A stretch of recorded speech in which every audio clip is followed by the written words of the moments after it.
ಅಂದ್ರೆ ನೀವು ಒಂದು ವರ್ಷ ಆದ್ಮೇಲೆ ಇದು ರಿಲೀಸ್ ಮಾಡ್ತಾ ಇದ್ರಲ್ಲ, ನಮ್ಮ ನಿರ್ದೇಶಕರು ಕೇಳ್ತೀನಿ ಹಾಗೆ. ಮ್ಯಾಮ್ ಹೋಗ್ಬೇಡಿ, ನಿಮ್ದು ಕ್ವಶನ್ ಇದೆ ಸರ್. ನಿರ್ದೇಶಕರು ಕೇಳ್ತಿರೋದು, ಒಂದು ವರ್ಷ ರಿಲೀಸ್ ಮಾಡಬೇಕಿತ್ತು, ಆದ್ರೆ ಈ ಒಂದು ವರ್ಷ ಬಿಟ್ಟು ಆದ್ಮೇಲೆ ಮಾಡಿದ್ರಲ್ಲ, ಏನು ಅದು ಇನ್ನ ಪಾಲಿಶ್ ಮಾಡ್ಬೇಕಂತ ಏನೋ ಕಥೆನ ಅನ್ಕೊಂಡಿದ್ರ, ಇಲ್ಲ ಇನ್ನು ಏನಾದ್ರೆ ಬೆಟರ್ ಮಾಡ್ಬೇಕಂತ ಅನ್ಕೊಂಡು ಲೇಟ್ ಮಾಡಿದ್ರೆ ಯಾಕೆ ಲೇಟ್ ಆಗಿದೆ ಸರ್? ಇದು ಡಿಲೇ ಅಲ್ಲ, ನಾವು ವರ್ಕ್ ಮಾಡೋದಕ್ಕೆ ಆ ಪ್ರೊಸೆಸ್ಗೆ ತಗೊಂಡಂತ ಸಮಯ ಇದು. ಯಾಕಂತ ಹೇಳಿದ್ರೆ CG ವರ್ಕ್ಗೆ ನೀವೇ ನೋಡಿದೀರಾ ಮೂವಿನ, ಇದು ಆಲ್ಮೋಸ್ಟ್ ನಾವು 8 months ತಗೊಂಡ್ವಿ. ಯಾಕಂದ್ರೆ ಇಷ್ಟು ಪರ್ಫೆಕ್ಷನ್ಗೆ ಎಲ್ಲರೂ ಏನ್ ಮಾಡ್ತಾರೆ, ಹೊರಗಡೆ ಹೋಗಿ ಮಾಡ್ತಾರೆ.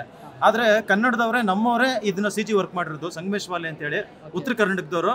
ಅದಕ್ಕೆ 8 ತಿಂಗಳು ಟೈಮ್ ತಗೊಂಡ್ವಿ. ಅಂಡ್ ಮ್ಯೂಸಿಕ್ ಅಂತ ಬಂದಾಗ ನೀವು ಜನರಲ್ ಆಗಿ ಕೇಳುವಂತ ಮ್ಯೂಸಿಕ್ ಇಲ್ಲಿಲ್ಲ. ಯಾಕಂತ ಹೇಳಿದ್ರೆ ಇಲ್ಲಿ ಒಂದು HD ಅಂದ್ರೆ ಈ ಹೈಬ್ರಿಡ್ ಮ್ಯೂಸಿಕ್ ಅನ್ನ ನಾವಿಲ್ಲಿ ಇಂಪ್ಲಿಮೆಂಟ್ ಮಾಡಿದ್ದೀವಿ. ಇದು ಕೂಡ ಹಾಲಿವುಡ್ ಮೂವೀಸ್ ಅಲ್ಲಿ ಮಾಡುವಂಥದ್ದೇ. ಸೊ ಟೆಕ್ನಿಕಲಿ ನಾವು ನಮ್ಮ ಕನ್ನಡ ಸಿನಿಮಾ ಯಾವುದಕ್ಕೂ ಕಮ್ಮಿ ಇಲ್ಲ ಅನ್ನೋ ರೀತಿಯಲ್ಲಿ ತಗೊಂಡಿದ್ದಕ್ಕೇನೆ ಈ 1 ವರ್ಷ ಸಮಯ ತಗೊಳ್ತು. ಎಲ್ಲರೂ ಸ್ಟಾರ್ಟಿಂಗ್ಗೆ ಪ್ರೀಮಿಯರ್ ಶೋ ಮಾಡ್ತಾರೆ, ಸೆಲೆಬ್ರಿಟಿ ಶೋ ಮಾಡ್ತಾರೆ, ಯಾವುದು ಮಾಡ್ತಾನೆ ಸರ್. ನಮ್ಮ ಸೆಲೆಬ್ರಿಟೀಸ್ ಎಲ್ಲ ಇವಾಗ ಕೂತಿದ್ರು, ಅವರೇ ನಮ್ಮ ಸೆಲೆಬ್ರಿಟೀಸ್. ಅವ್ರು ಹೋಗಿ ಹೊರಗಡೆ ಏನ್ ಕಮೆಂಟ್ಸ್ ಆಗ್ತಾರೆ, ಅವ್ರ ಆಶೀರ್ವಾದ ಏನ್ ಮಾಡ್ತಾರೆ, ಇನ್ನೊಬ್ಬರಿಗೆ ಏನ್ ಹೇಳ್ತಾರೆ ಸರ್, ಅವ್ರ ಆಶೀರ್ವಾದನೇ. ಇದು 50 ದಿನನೂ ಆಗುತ್ತೆ, 100 ದಿನನೂ ಆಗುತ್ತೆ ಸರ್. ಜನರ ತೀರ್ಪೇ ಜನಾರ್ದನ ತೀರ್ಪು ಸರ್. ಈಗ ಇವತ್ತು ಸಂಜೆ ಎಲ್ಲ ಡಿಸೈಡ್ ಮಾಡ್ತಾ ಇದ್ದೀವಿ.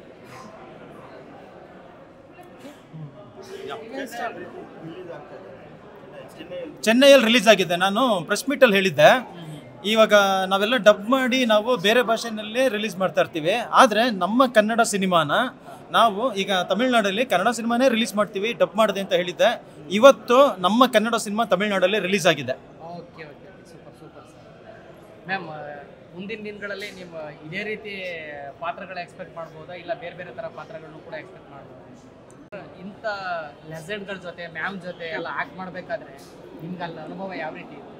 ಖಂಡಿತ ಶುರು ಮಾಡಬೇಕಾದ್ರೇ ಲೈಕ್ ಫಸ್ಟ್ ಶಾಟ್ ಇತ್ತು ಮ್ಯಾಮ್ ಜೊತೆ. ಮನೆಯಿಂದ ಆಚೆ ಬರ್ತೀನಿ, ನೋಡಿದಾಗ ಲೈಕ್ ಒಂದು ಕ್ಯಾಶುವಲ್ ಎಂಟ್ರಿನೇ ಇರುತ್ತೆ, ಬಟ್ ಅಲ್ಲಿ ಫ್ರೇಮಲ್ಲಿ ಕಾಣಿಸ್ಕೊಂಡಾಗ ಒಂದು ಪವರ್ ಇರುತ್ತಲ್ಲ, ಆಬ್ವಿಯಸ್ಲಿ ಆ ವೈಬ್ ಆ್ಯಕ್ಚುಲಿ ಅವ್ರ ಜೊತೆ ಮಾಡಬೇಕಾದ್ರೂ ನಮಗೆ ಟ್ರಾನ್ಸ್ಫರ್ ಆಗುತ್ತೆ. ಅದೊಂದು. ಮತ್ತು ಮ್ಯಾಮ್ ಅಷ್ಟೇ ಅಲ್ಲ, ಇನ್ನು ಎಷ್ಟೋ ಜನ ಲೆಜೆಂಡ್ಸ್ ಜೊತೆ ಕೆಲಸ ಮಾಡಿದ್ದೀನಿ ಮೂವಿಯಲ್ಲಿ. ತುಂಬ ಖುಷಿ ಆಗ್ತಿದೆ. ಆ್ಯಂಡ್ ಅಲ್ಲೂ ಥಿಯೇಟ್ರಲ್ಲಿ ಜನರ ರಿಯಾಕ್ಷನ್ಸು ಒಂದೊಂದು ಫ್ರೇಮಲ್ಲೂ ಮತ್ತು ಸ್ಪೂಕಿ ಮೊಮೆಂಟ್ಸಲ್ಲೆಲ್ಲ ಅವ್ರ ರಿಯಾಕ್ಷನ್ ನೋಡಿ ನನಗೆ ಆ್ಯಕ್ಚುಲಿ ನಗು ಬಂತು. ನಾವು ಶೂಟ್ ಮಾಡಬೇಕಾದ್ರೆ ಇದು ಇಷ್ಟು ಸ್ಪೂಕಿಯಾಗಿರುತ್ತೆ, ಇಷ್ಟು ಹೆದರಿಕೆ ಆಗುತ್ತೆ ಅನ್ನೋ ಜನಕ್ಕೆ ಇಷ್ಟು ಎಫೆಕ್ಟ್ ಆಗುತ್ತೆ ಅಂತ ಅಂದ್ಕೊಂಡಿರಲಿಲ್ಲ. ಸೊ ಅದೆಲ್ಲ ತುಂಬ ಇಷ್ಟ ಆಯಿತು. ಆ್ಯಂಡ್ ಸರ್ ಹೇಳಿದಾಗೆ ತಮಿಳಲ್ಲ ಕನ್ನಡದಲ್ಲಿ ಚೆನ್ನೈಯಲ್ಲಿ ರಿಲೀಸ್ ಆಗಿದೆ ಮೂವಿ. ಸೊ ಚೆನ್ನೈಯಲ್ಲೂ ಜನ ಪ್ರೋತ್ಸಾಹಿಸ್ತಾರೆ ಎಲ್ಲರೂ. ಒಂದು ಪಾರಂಗ ಖಂಡಿತ ಅವ್ರನ್ನೆಲ್ಲ ಬಡಕ ಮಿಸ್ பண்ணிடாதீங்க. ಆ್ಯಂಡ್ ಇಲ್ಲೂ ಅಷ್ಟೇ.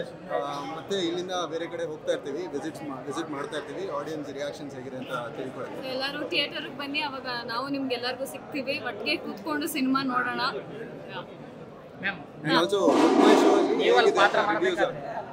ಪಾತ್ರ ಮಾಡಬೇಕಾದ್ರೆ ಆಕ್ಟ್ ಮಾಡ್ಬಿಟ್ಟು ಹೋಗಿ ಮನೇಲಿದ್ದಾಗ ಅಲ್ಲಿನ ಅನುಭವ ಯಾವ ಥರ ಇರ್ತಾ ಇತ್ತು ನಿಮಗೆ? ಅದೇ ಇವ್ರು ಹೇಳ್ದಂಗೆ ನಾವು ಸಿನಿಮಾಲ್ ಶೂಟಿಂಗ್ ಮಾಡ್ಬೇಕಾದ್ರೆ ನಮ್ಗೆ ಈ ತರ ಭಯ ಆಗೋ ಸೀನ್ ಆಗ್ಲಿ ಅವೆಲ್ಲ ಏನು ಅನ್ನಿಸ್ಲಿಲ್ಲ.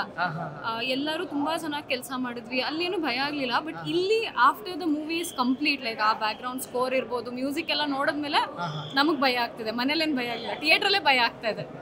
ನೋಡಿ ಈ ಕೂದಲು ನೋಡಿ, ಇಲ್ಲೇ ಇಲ್ಲಿ ನೋಡ್ಬಿಟ್ರೆ ಭಯ ಆಗುತ್ತೆ. ನೀವು ರಿಯಲ್ ಲೈಫ್ ಅಲ್ಲಿ ಈ ತರ ಕೂದಲುಗಳ ನೋಡ್ಬಿಟ್ರೆ